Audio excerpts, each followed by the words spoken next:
All right, man, we're live. Right on. Go ahead and get set up here. Crack-a-lack a little bit before we get started.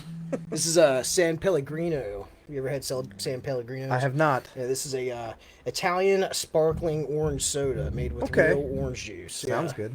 It's very delicious. I drink stuff too fast, so I would be done with that in about a minute. A minute. I can't savor. That's a problem I have. You can't savor the flavor? Nope. This one you could savor the flavor with. I had another one I was drinking just momentarily ago, and that one's the better one. It's got blood oranges in it. But yeah, hey everybody. What's going on? My name is Michael Grass. This is the Grassroots 304 podcast, episode 25, and tonight's special guest is Kyle Huffman. Kyle, welcome to the show. Thank you, Michael. Thanks for having me. You're welcome. I'm glad to have you on here, man. Yeah. I've been kind of wanting to do this for a while. I just never knew really how to approach you. I mean, I guess with anybody else, you just say, hey, you want to come on? But, I'm glad you reached out, and you've got a new album that you were telling me about. I listened to it earlier today for a little bit. It's actually on the name of your hat, isn't it? It is. This is my branding attempt. Yeah. Right. Yep. Yeah, I dig it. Make pop punk again. Yep. Yeah. Okay. So tell me about the album. Tell me what isn't punk. Well, isn't pop's not punk. So why should we make it punk again? Hey, that's a great question. Thank you for asking it. No, so that's kind of what I cut my teeth on in music. Well, I guess I'm going to tell this whole story. So yeah, let's hear it. I started playing. Here, come up on the mic just a little bit more here too. Sorry. I started playing guitar when I was 13 in about 7th grade. And so all the bands I was listening to that were rock bands that crossed into like mainstream, that's what I was into. I didn't dive deep with my music roots. So Green Day, Fall Out Boy, Good Charlotte, Blink-182, Yellow Card, that was my go-to. All my first albums that I bought, like CDs, were those guys. And there was a golden era there where like you turn on pop radio and you're hearing like Green Day. And like it's funny because I feel like before you weren't hearing Green Day really on mainstream radio, and then after that era you weren't hearing that stuff either. So that's what I grew up on, and like I love country music. I like bluegrass. I'm not a big hip hop guy, but so I go back to what feels most at home for me, and it's punk rock. Or pop punk specifically. And so like when I was putting some songs together, I was just, when you start writing stuff, if it takes a direction, you want to explore it. And so like, about a year ago, I started working on some songs, and I was like, what if I like really leaned into this pop punk thing? And that's where I was musically. But on the other side, I was like running into friends my age, and even some that are a little bit younger, that I feel like still like this kind of music, but I'm not seeing it out there a lot. Like, right. It's not mainstream anymore. It's not. But if you play like some of those classic, like 2004, if you play some of those Fall Out Boy songs from back then, like people, My Chemical Romance. Oh, Sum 41. Yep. Yeah, any of those. And I love all those groups. If you play some of those songs that were big hits, like I just feel like I've found a bunch of people that are like, dude, yes, like where's this gone? Why don't they do this anymore? Right. And for me, it's the energy that comes with those songs, and it's like it brings me back nostalgia wise to my teenage years. Yeah. And I think it does for a lot of people. So I had this theory that people want to hear this stuff and they would respond to it. And I put out other music that was not. It's still rock and it's modern, it's a little punky, a little poppy, but I really tried on this album to just do it like that. Like I didn't want it to sound dated, right? I wanted to make it a little more modern, but for the most part, it sounds like a pop punk album from 2003. Right. Yeah, like I said, I listened to it a little bit earlier. I can't even talk right here. I must have got through, I don't know, maybe 4 or 5 songs sort of thing.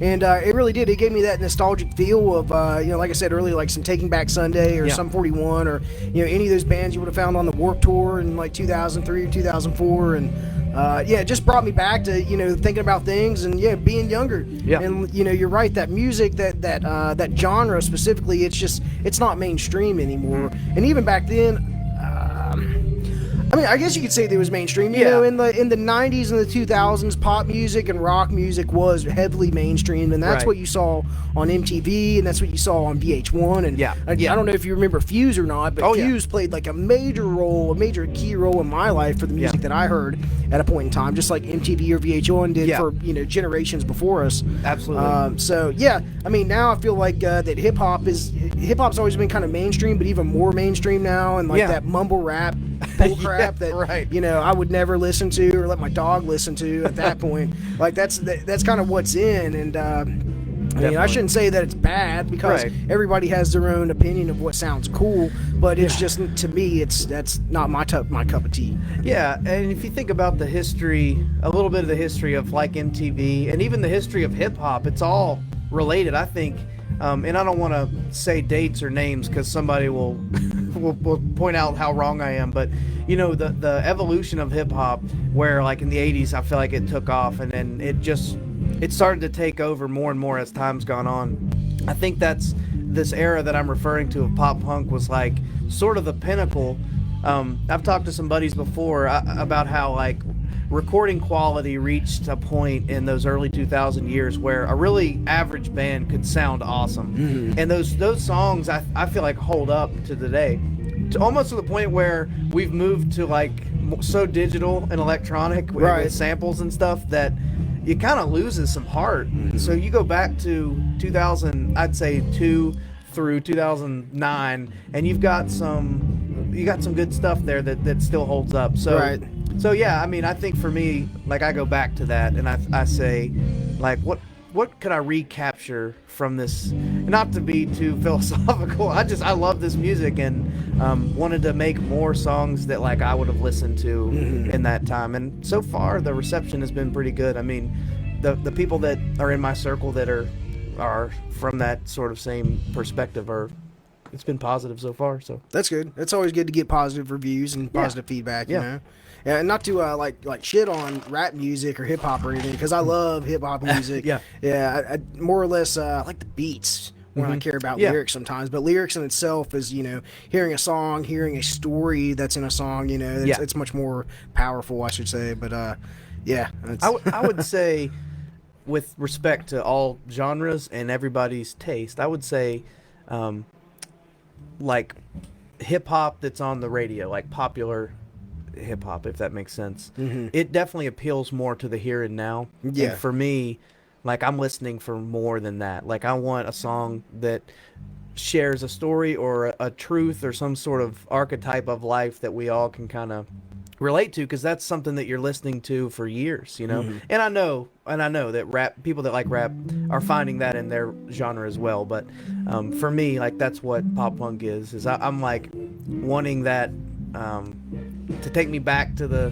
when I was a teenager or whatever, when I was learning guitar and playing these power chords, blasting the amp in my bedroom. Like it made it more magical than it really was, but that's something that I'm still trying to put out music wise. So when did you start playing guitar, and when did you start playing the drums too? Well, the phrase jack of all trades, master of none, that's so me in music, and I know what I am. I'm not fake humble here. Like I progressed pretty quickly with guitar, or I'd say naturally. I was all about it, man. Did you teach yourself? A little bit of both. I had lessons for about 3 months, 4 months by a guy at church that just out of the goodness of his heart said, let's meet once a week and I'll show you some chords. And he's a great guy, but he's been playing for a long time, and he just was like, you're learning too much, you're better than me now, which wasn't true. But the thing about music is I've had a lot of folks want me to teach their kids or ask for advice, and when it came to me with guitar, I couldn't get enough. Like I couldn't learn fast enough. He would give me something to work on, and I'd go home and I'd start like, okay, I'm bored, I need to learn more. So there's a popular website that was around in the day, and I know it's still around, but it's called Ultimate Guitar. Ultimate Dash Guitar. If you don't put the dash, then you're going to go to the wrong site. You could go to user-submitted tab charts and chord charts. And I taught myself every song that I could play based on the knowledge I had in that week. And then I'd come back to him and say, I need more. So I went pretty quick with guitar, but then I was like, man, I want to write songs. And when I started to write songs, I wanted to be able to do the whole thing. Like, it wasn't enough for me to just play the guitar part. I wanted to learn how to do do piano stuff or keys stuff, and then bass kind of comes naturally when you understand the other elements of it.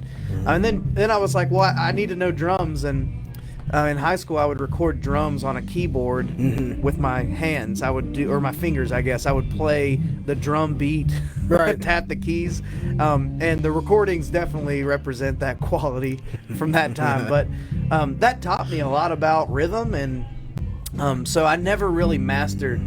I definitely have never mastered an instrument, but I can keep up as a role player in bass, guitar, drums, and keys. Nice. But I'm definitely, I would not say I'm a player of those instruments. Almost a one-man band yourself, though, could it be? Well, the album is all me. Is it really? Yeah. That's what I was going to get into next, was like, I noticed like the drums and, well, obviously like the bass and everything else that goes into making a song sound the way that it does, unless you're just playing guitar. But I heard all that, and I was like, well, like, where's his band? Does he have a band? Like, what's the deal? No, I don't. I've had some very generous friends that have played with me when I've had to play or in videos, because I have a blast making videos, and nowadays you kind of have to have something visual for content. But definitely I have guys that will play for me for those things, but no, the recordings are me, and that's the most fun for me in music, is to write and then record it, and a lot of it is pretty simple stuff as far as like musicianship, right? Like, pop punk was not known for being super elaborate with the scheme. Right. But it's all me, and I get to do it the way I want. And for the most part, what I got on this album was exactly what I wanted. I did the writing, the recording in my house, everything. I mixed it myself, did all the vocals. The only thing I had done was I have a friend in Boston, which sounds like I'm this super... No, I got hooked up with him. Got my friend in Boston. Yeah. I got hooked up with him because of this project I did a few years ago where this company in Boston, recording studio, helped me crowdfund, and then like they recorded my album. But like part of their business model is to help you with that. So they did, and I raised a bunch of money, and then I was able to go to Boston. But Brian Finley is his name. He's awesome. We gelled so well, and it was a blast working with him. So once I left, he was like, hey, look me up if you ever want to do any more work together. And so I sent him my tracks, and he mastered them. But he also gave me like feedback on mixes and stuff before it was all final. So that was the only thing that wasn't me, was him mastering the tracks. Yeah. But yeah, like I feel, whether or not you like the song is different, but I feel like they're as good as I could do them from the comfort of my own home without spending, nothing that I record with, or like no instrument, no gear, nothing is more than $500. Wow. Okay. So it's like, if you looked at my system, you'd be like, no way that you're using this. Yeah. But it works for me. So well, that surprises me, because really, like I said, I thought there was a whole band to it. It sounds very professional. Sounds like you were in a studio and recorded everything. Thanks. So you're welcome, man. yeah, I appreciate that. It's kind of crazy, what you can do with a computer nowadays. But like, hey, I listen to electronic music. I've got a friend that's a multi-instrumentalist and makes electronic music, and just to be able to put together whole songs, and like you said, a whole album by yourself that you played, that really says a lot. It's pretty cool. Thanks. I appreciate it. Yeah, you're welcome. I've learned a lot over the years, and you look back and I'm like, man, I wish I would have learned more faster. Right. Because I'm 30 now. Yeah. Would have loved to have this dirty 30, baby. Yeah. What are you, 31? I am 30. Yeah, I'll be 32 in October. Yeah, I knew you were. I knew you had that extra year on me. Yeah. Yeah, like, I would have loved to give this skill set to myself at 17. Who knows what would have happened, right? No, right. But like, I'm so grateful for the people in my life that have shared music with me and encouraged me. You remember Cody Clay, right? Yeah, I remember Cody Clay. Well, we're still buds, and everything I do musically, I run it by him first. And he lives in North Carolina, so I don't really see him very often. But we'll talk. Shout out to Cody. Yeah, I'm sure he'll watch send him this. link.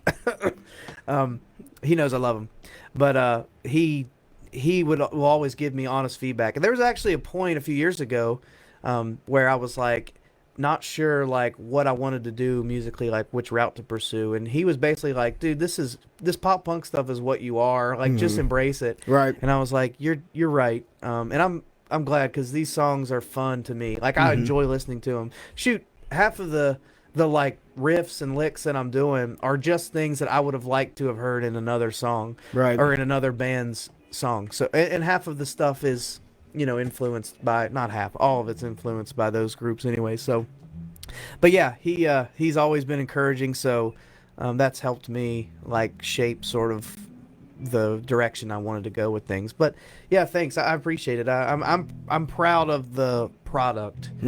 Whether you like it or not, I can't really control. And I really, to an extent, like, I want you to, but if you don't, I get it. It's not for everybody.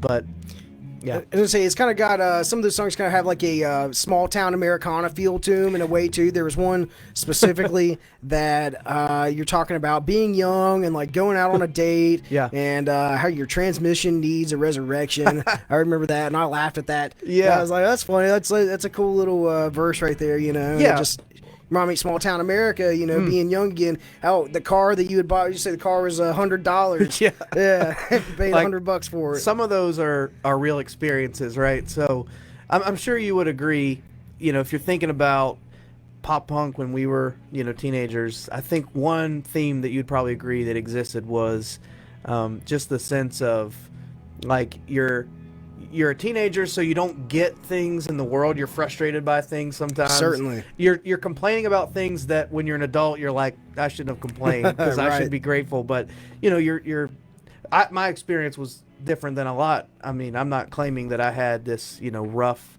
upbringing. But I know for a lot of people, like, being a kid in the suburbs, you feel like you're overlooked or you feel like no one cares, right? And for a lot of people, I know that was a theme that you hear in music in pop punk from that era. You're like, kids don't understand, or they feel like they're not understood, or they're, from a difficult home situation, so they're trying to lash out with something to express themselves, and that's where the music comes in. Well, like some of those songs, like the things you mentioned, the first song on the CD or on the album is called 2007. Yeah. And it was, that is about, like, it was really about when I went on my first date with my girlfriend, which is my wife now.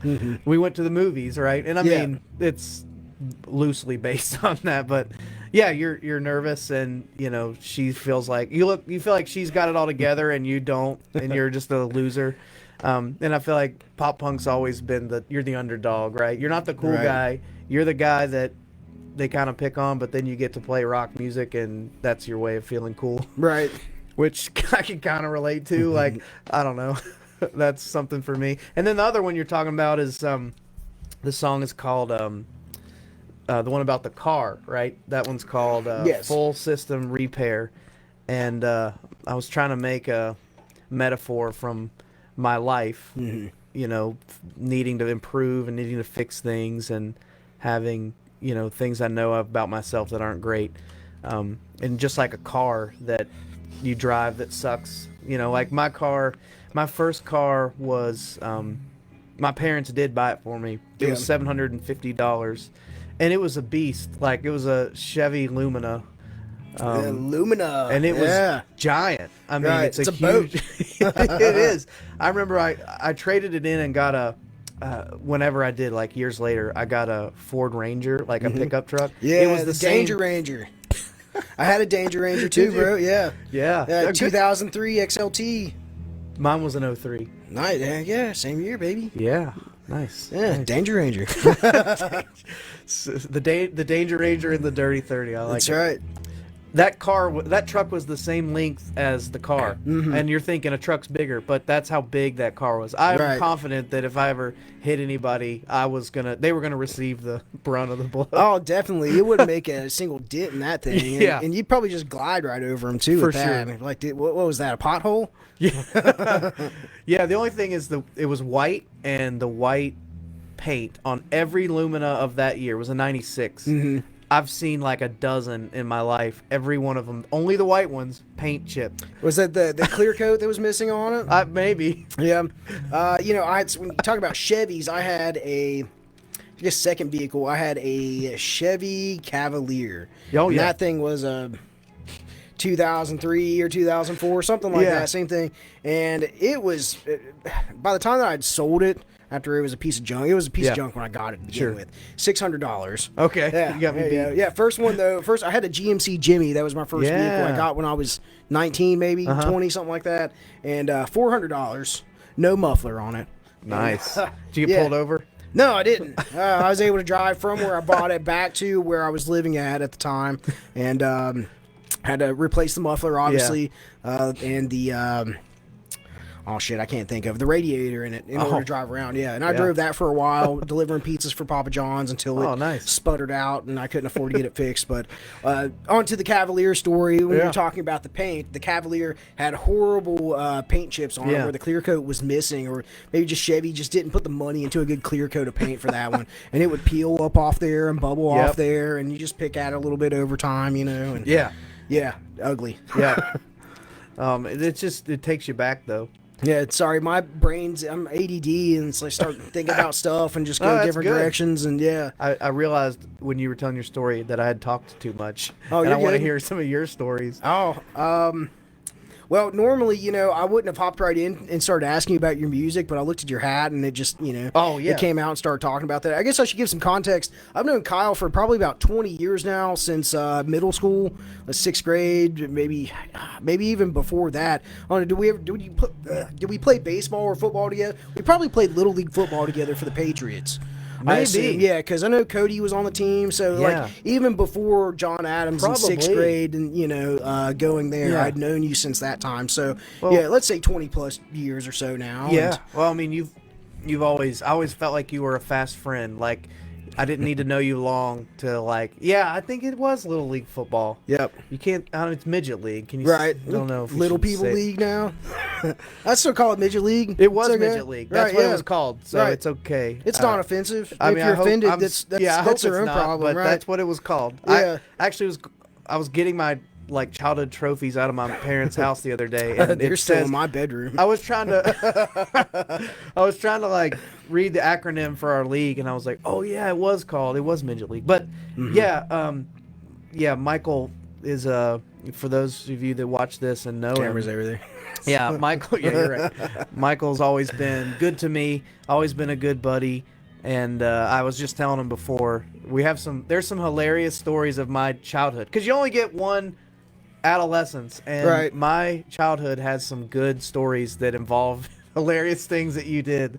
And I laugh about them a lot. I'd tell Cody and I talk about stories from our middle school years and some hilarious things that took place. But so we've known each other a while, and I'm glad that you're doing this and that you let me onto this. This is cool. You're welcome, man. And of course, it's like I explained to you earlier. If it weren't for Larry and the guys here at the shop, and of course Johnny tonight. No, nobody ever sees Johnny, but Johnny. Johnny's behind the scenes, and he always makes stuff happen. Of course, I can't leave out Trey too, but Trey's not here this evening. And without them, then like this, it wouldn't be.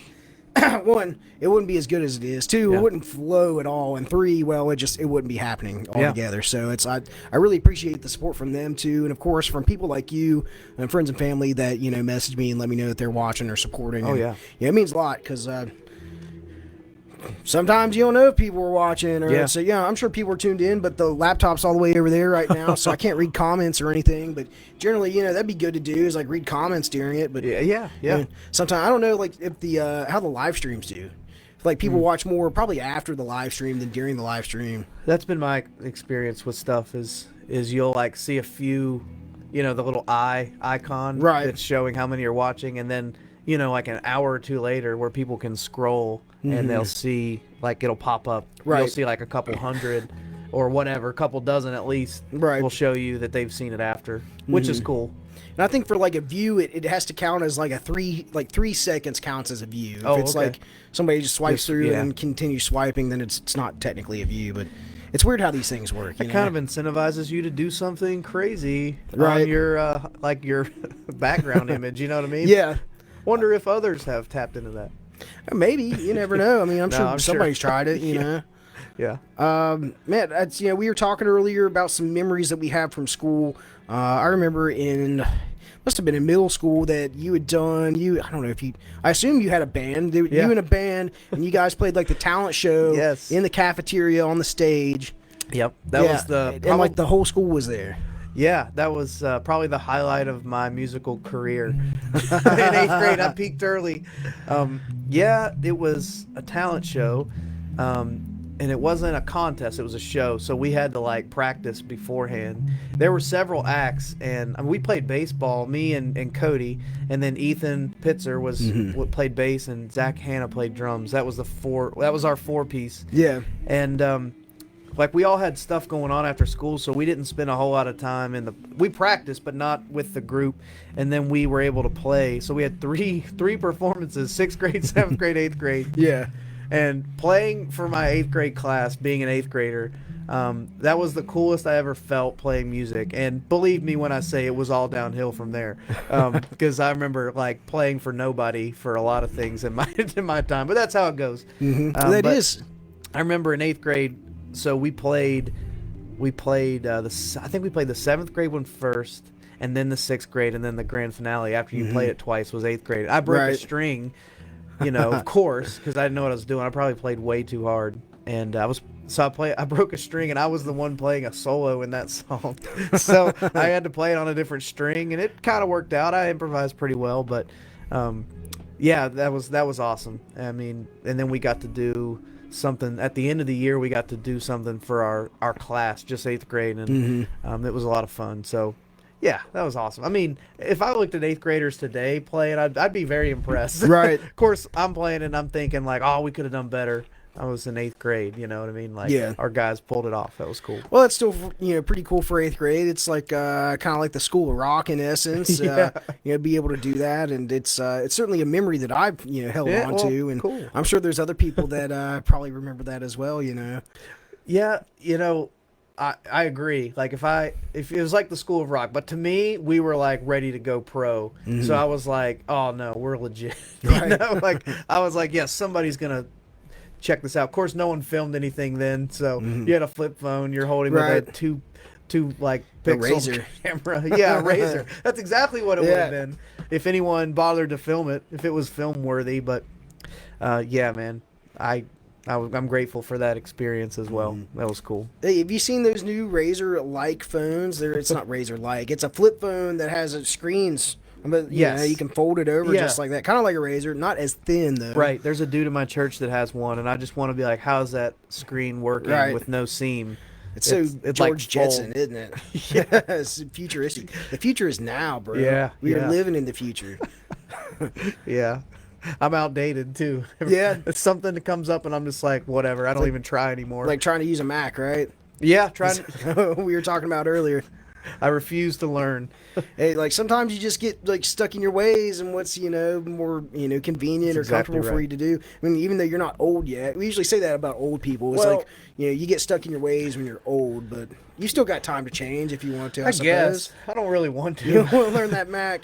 Like, so I work with teenagers a lot, and with my job at the church, and what church is that? It's Oakwood Baptist. Okay. So it's where I grew up, and I'm the youth pastor there. That's my full-time job. Yeah, that's pretty cool. Yeah, I love it. It's an honor and a blessing to be able to do it.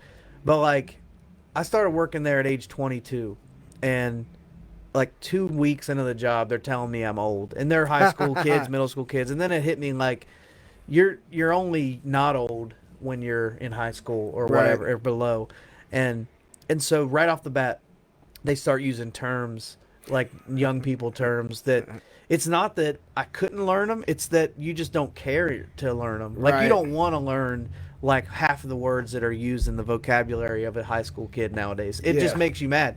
So you just quit trying, and then you become the old mean guy folding his arms. It's just like, I intentionally don't want to learn this because like it's exhausting to keep up with. It changes every day. So you're like, I'm just going to be the old guy. Yeah, I understand that. I got some friends that are, I don't know, like let's say, I don't know, anywhere from 4 to 7 to 10 years younger than me. Yeah. Even the one that's like 4 years younger than me, he says stuff sometimes. It's like now I understand it, but like back then, like I didn't really understand. It's like, all right, yeah. It's just he's hearing it from younger people. Then like I hang out with like people that are 10 years younger than me. They start saying like bussin' and like I don't know. That's the only one that sticks out to me right now. I don't want to embarrass myself by using an example, because that will be the most embarrassing thing for all of us if I use an example. But I'm with you 100%. Don't know what bussin' means. Right. But that's a great example. Yeah. Well, do you ever remember seeing the old guy, like when you were a kid or a teenager, you saw the old guy that still looked like he wanted to be young? Yeah, and like he dressed real hip. And yeah, exactly. And you're like, oh, he could... You know that he's 60, but he looks like he's trying to dress like he's 25. Right. That is the only guy left that hasn't given up on just being the old guy. And so, there's a point where you've got respect for him, right? You're like, hey, I give you your props for keeping it going. But then there's the same guy, the same age guy that's like in overalls, and he's like he doesn't care. He drives a beater truck or whatever, and he's given up a long time ago. That's the only difference is when you're going to finally admit that it's beyond you. So what age do you think that someone's technically over the hill? I think it's different for all of us, but it's just depending on what time you're willing to give it up. Yeah. But there is a point where it's happened whether you want it to or not. And right. I don't know what I would say that age is. Oh, I'll break it, and people aren't going to like it when I say it. Let's hear it. 40. 40? 41, you're over the hill. At 40 in 1 hour, you're over the hill, baby. It's like not too many people. I mean, like the average lifespan for a male is, I don't know, like in their mid-70s, maybe early 80s. Early 70s, you know, and like nowadays, it might be cutting a little bit more sooner than that. Yeah. Like women, give us like extra 10 years. They're going to outlive men. My great-grandmother lived to be like 98 years old, bro. So, yeah, she is old. Bless her. Yeah, it must be that Scottish blood. But, yeah, long-lived, outlived my great-grandfather. But as it goes, it's like at 40, I think it used to be 60, but like at 60, you got like another 20 years or so. Yeah. That's kind of past. It's like going down the hill at that point. You've already been at the top of the hill and you've crossed over and you're walking back down the other side. Yeah, like I agree with you. I would also say, in addition to that, nowadays we won't want to act or believe that we are over the hill more than folks in the past. Like, you ever seen a picture of a 60-year-old woman from like 1920? She looks ancient. Right, yeah. And like a 60-year-old woman now, like, not at all, like necessarily. Right. But like, how many like 60-year-old women are like full of plastic and Botox and stuff. Well, that could be true. It's like maybe like 100 years ago, it's maybe their the way their dresses were, or like the cameras just weren't as, but also like crystal clear. They lived like on farmland, right? And made their living off the land and survived that way. Like it was a lot rougher, and there was no like anti-aging. That wasn't even a thing to consider. Mm-hmm. I mean, maybe it was. I wasn't there. Right. But you definitely like weren't seeing a 60-year-old in 1920 that looked like she could pass for somebody's mom. You know what I mean? Right, yeah. Hey, there might be some 60-year-olds out there that like, are definitely somebody's mom, but like it passes like, I don't know, younger than 60. Sure, yeah. I don't know. My parents are getting up there to be close to 60. My dad, I think he'll be 59 this year. Yep. I think. He might be 60. I don't know. My parents are getting up there, though. But, like, they still look pretty good for their age, I suppose. Yeah. A little salt and pepper here and there. So my mom would kill me. She'd be like, no salt and pepper. Yeah. Yeah, for sure. Right. But, they say men pay, like, a lot of money to make their hair look like salt and pepper. So that's true. You can get that done. That touch of gray. I've heard that. Yeah. Right, yeah. And then, like, women pay a lot of money to get rid of that salt and pepper, though. Yeah. That's right. Big money. So, man, I don't know. Let's see.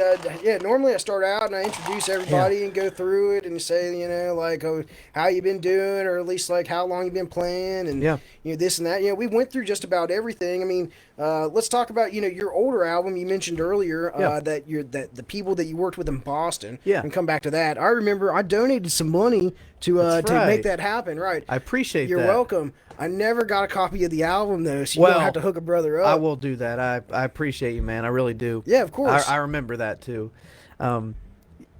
So, like, well, you can I'll give you whatever you want. I'll give you Physical whatever you copy. want. Yeah. I will mail it to you or hand deliver it. Okay. But it is on all like streaming platforms. What streaming do you use? I use Spotify. Yeah, that's my favorite. That's what I use, and I try to like push people to my Spotify more than anything. I don't know why Spotify would throw me a bone every once in a while. That'd be nice. Yeah, 'cause they're not good for musicians in that category. I guess not. I always do this little thing where you try to get your song on a playlist to hope that fans that don't know you could check out your stuff. And so far, I've struck out every time. But I get it. You probably have to have a bigger following, but but yeah, it's on there. But that was a cool thing because I got to go to a legit studio and work with pros, and I'd never done that before. Right. And it was awesome. The guy, I wish I knew his last name. I'm embarrassed now, but the guy that did drums for me on that EP, it was 5 songs. He was at the time he was the traveling drummer for the Blue Man group. Oh, cool. His first name's Kyle. I'll remember his last name before this is over. But shout out. He was awesome. Took the songs that I had and just made them way better than I could have imagined. And then Daniel Jung played bass on it, but he also he was a dude that had a lot of creative ideas. And talking with Brian, the producer that I spoke about earlier, he talks about Daniel as being one of the most impressive musicians that he's ever worked with because he's not just a bassist. I mean, he actually leads worship for a church, but he plays guitar, he writes, he sings, he does it all. And like he's like several levels above like my expertise. Like I can't quite think on those terms. He's like, another level. But that was a cool experience, man. I mean, from the whole thing, like the whole process of talking, like giving your demos to the guy, having them like break them down and make notes. And these are studio musicians, those 2 guys I mentioned working on it.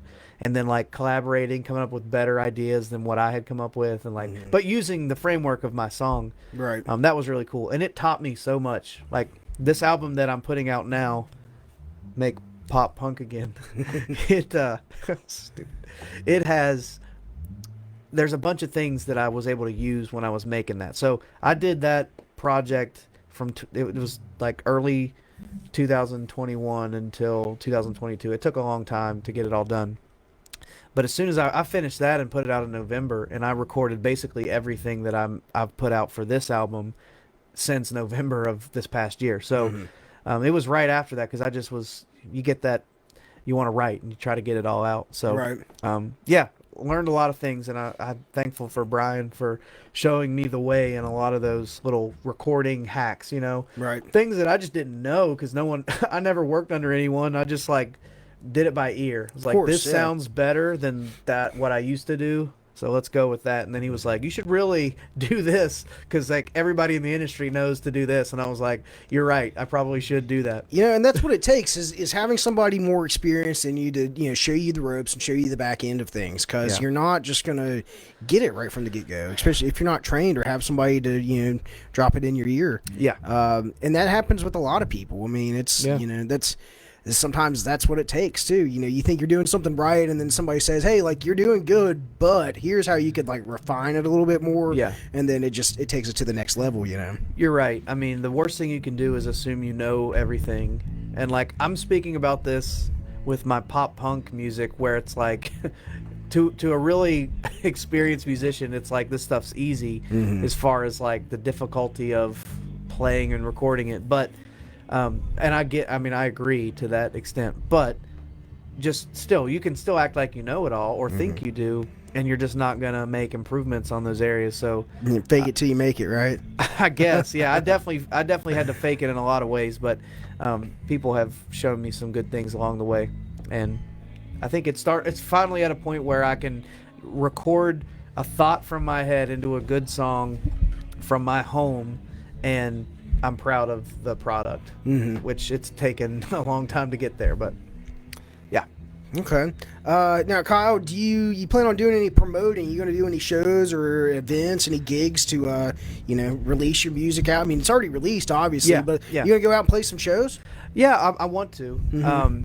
Like I said before about my band, I probably won't do like a full pop punk band Right. for what I'm trying to do. But I think what I'd like to do is more of an acoustic set, mix in some of those songs that I'm always talking about from Right. that era, and then play a couple of mine.